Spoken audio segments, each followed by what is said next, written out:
सामाइन ये special report पेश कंदासीं। सजादिया ट्रस्ट ASF फाउंडेशन पारां मोहम्मद जमा जाफरी, मज़हर अली जाफरी, मंसूर अली जाफरी जी अगवाणी में आमिना हाल डिग्री मैरिज हाल में इज्तमाही शादियुनि जी शानदार तकरीब मुनक़द कई वई, जंहिंमें मीरपुर ख़ास उमरकोट जे 45 मुस्तहक गरीब यतीम जोड़नि जूं इज्तमाही शादियूं करायूं वयूं।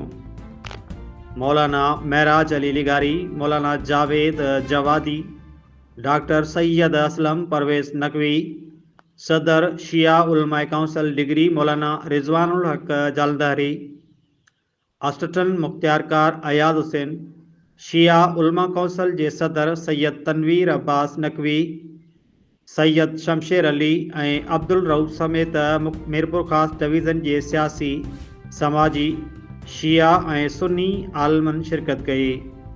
शादी में शिरकत कंदड़नि लाइ वलीमे जी वॾी दावत जो इंतज़ाम पिणु कयो वियो, जंहिंखां पोइ 45 यतीम ग़रीब मुस्तहक कुंवारुनि खे ॾाज जो सामान पिणु ॾिनो वियो। हुन मौक़े ते उन्हनि जे चहिरनि ते ख़ुशी ॾिसण वटां हुई।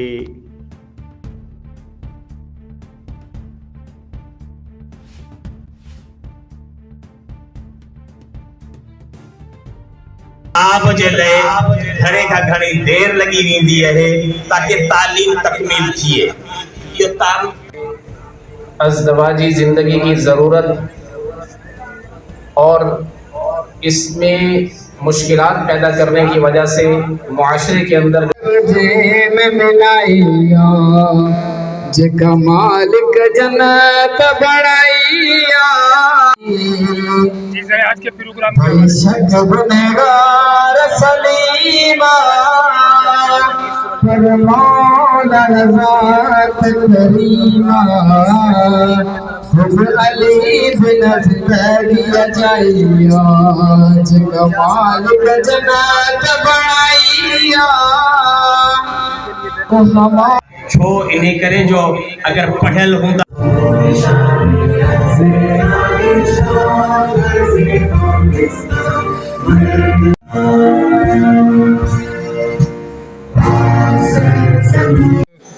जो प्रोग्राम है इसके हवाले से हमें कुछ तफसील देंगे।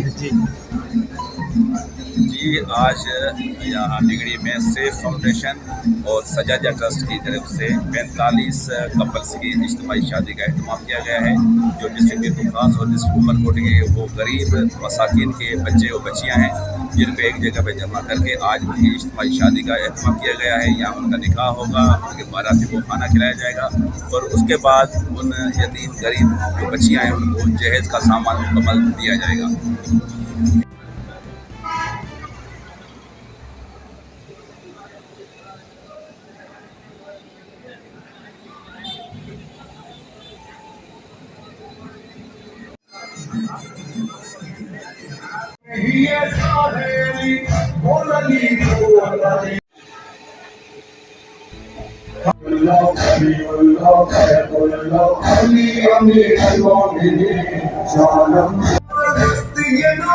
Allah